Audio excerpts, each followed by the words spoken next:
रंग भवन जीवन भारती विद्यालय नानपुरा सूरत पर संस्कृति का सूक्ष्म दर्शन कराता माइक्रोस्कोप नामक पुस्तक का भव्य विमोचन संपन्न हुआ।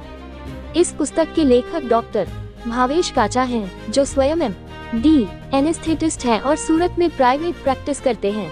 कार्यक्रम में मुख्य अतिथि के रूप में श्री कांजी भाई भालाला सौराष्ट्र पटेल सेवा समाज के अध्यक्ष, श्री निखिल भाई Madrasi southern chamber of commerce and industries के अध्यक्ष तथा श्री महेश भाई रमानी आशादी ग्रुप ऑफ स्कूल उपस्थित रहे।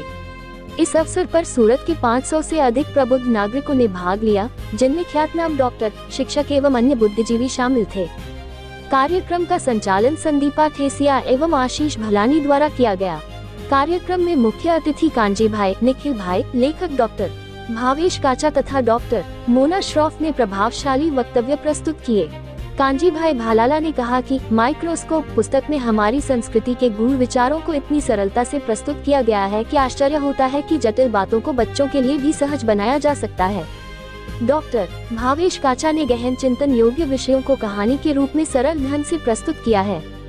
निखिल भाई मद्रासी ने कहा कि आज के समय में जब लोगों को पढ़ना भी कठिन लगता है, तब धर्म और संस्कृति जैसे विषयों पर इतना प्रभावी लेखन कर पुस्तक रूप में प्रस्तुत करना एक बड़ी उपलब्धि है।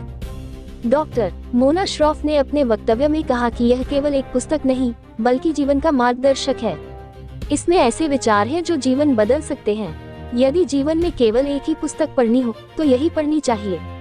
ये पुस्तक लॉजिक और मान्यताओं के बीच उलझे लोगों के लिए वैज्ञानिक दृष्टिकोण से सांस्कृतिक तथ्यों को समझाती है और आज की पीढ़ी के कठिन प्रश्नों के उत्तर देती है। डॉक्टर भावेश काचा ने कहा कि हम प्रबुद्ध लोग समाज को बेहतर बनाने का प्रयास करते हैं, लेकिन प्रयास किस स्तर का होना चाहिए। यदि मच्छर आते हैं तो हम उन्हें मारते हैं या मच्छरदानी लगाते हैं, लेकिन संस्कृति यह सोचती है कि मच्छर आए क्यों, गंदगी कहाँ से आए, क्यों और कैसे उत्पन्न हुई।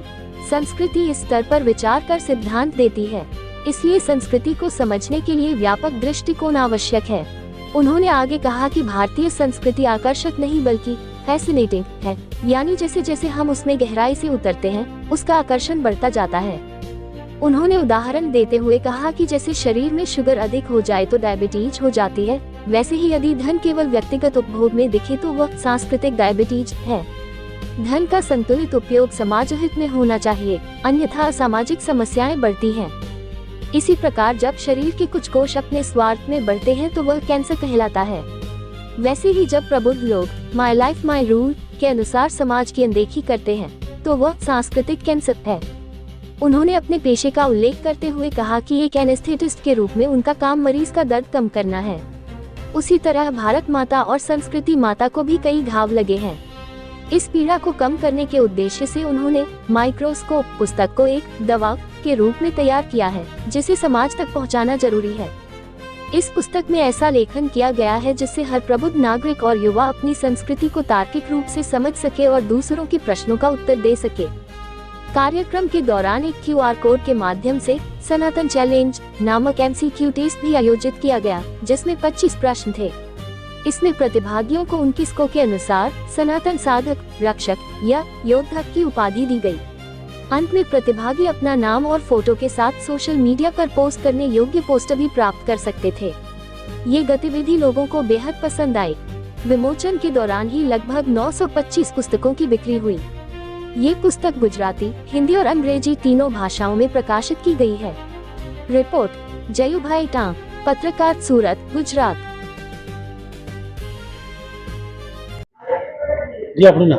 મારું નામ ડોક્ટર ભાવેશ કાચા છે। આજે અહીંયા પુસ્તક વિમોચન થયું છે, જે પુસ્તકનું નામ છે સંસ્કૃતિનું સૂક્ષ્મ દર્શન કરાવતો માઇક્રોસ્કોપ। એટલે ભારતીય સંસ્કૃતિ છે ઘણી જૂની છે, પરંતુ આપણા ઇતિહાસમાં યોગ્ય અભ્યાસક્રમ ન હોવાથી, ઇતિહાસનો અભ્યાસક્રમ ન હોવાથી અને કેટલીક બીજી સંસ્કૃતિના મિશ્રણના કારણે અત્યારના પ્રબુદ્ધ લોકો પણ યોગ્ય રીતે આપણી સંસ્કૃતિને સમજતા નથી। જેથી પ્રભાવી સંસ્કૃતિ હોવા છતાં પણ આપણને જે પરિણામો આપણા રાષ્ટ્રમાં દેખાવા જોઈએ એ દેખાતા નથી। તેથી આ જે પુસ્તક છે એ સંસ્કૃતિનું સૂક્ષ્મ દર્શન કરાવીને એની ઝીણી ઝીણી બાબતો જે છે એ બધી જ વૈજ્ઞાનિક તેમજ તાર્કિક રીતે એમને પ્રસ્તુત કરે છે, જેથી કરીને કોઈ પણ વ્યક્તિ એને સરળતાથી સમજી શકે અને પોતાના જીવનમાં ઉતારી શકે। અને આ દ્વારા આપણા રાષ્ટ્રનું જે પ્રબુદ્ધ ધન છે એ યોગ્ય વિચારો સમજીને યોગ્ય કાર્ય કરતું થાય અને રાષ્ટ્ર વધુ સમૃદ્ધ અને શક્તિશાળી બને એ હેતુથી આ પુસ્તક લખાયું છે અને એમને આવકાર આપવા માટે ઘણા બધા ખૂબ જ મોટી સંખ્યામાં પ્રબુદ્ધો હાજર રહ્યા છે અને લેખક તથા આ આખી ટીમનો એમણે ઉત્સાહ વધાર્યો છે. વિચાર કેવી રીતે આવ્યો? હું જ્યારે ભણતો હતો અભ્યાસક્રમમાં મેં જોયું કે આપણા પૂરા MD ડોક્ટર થયો ત્યાં સુધીમાં આપણા અભ્યાસક્રમમાં કશે સંસ્કૃતિનું એટલું ડિટેલ અભ્યાસ કરવામાં આવ્યો નથી. તેથી દરેક ભણેલ ગણેલ યુવાનનું સંસ્કૃતિ પ્રત્યેનું જે જ્ઞાન છે એ ખૂબ જ લિમિટેડ રહે છે અને એના કારણે એમના કાર્યોમાં, એમના વિચારોમાં, એમના આચારમાં એ ખૂબ જ ઓછું દેખાય છે અને અન્ય સંસ્કૃતિનો પ્રભાવ એના પર વધુ પડી જાય છે. એટલે આપણે જોઈએ છીએ કે આપણું યુવાધન છે વેસ્ટર્ન કલ્ચર તરફ વધારે ખેંચાય છે કારણ કે પોતાની સંસ્કૃતિનું યોગ્ય બૌદ્ધિક જ્ઞાન એમને હોતું નથી. તેથી મને ફીલ થયું એટલા માટે મેં આ સંસ્કૃતિનો ડિટેલ અભ્યાસ કર્યો અને એને પુસ્તક સ્વરૂપે એટલા માટે પ્રસારિત કર્યું કે હવે જે આવનાર નવયુવાન છે એ બધા જ આનો અભ્યાસ કરી અને પોતાના જીવનમાં ઉતારીને પોતે તેમજ રાષ્ટ્રને સુખી, સમૃદ્ધ અને શક્તિશાળી બનાવી શકે.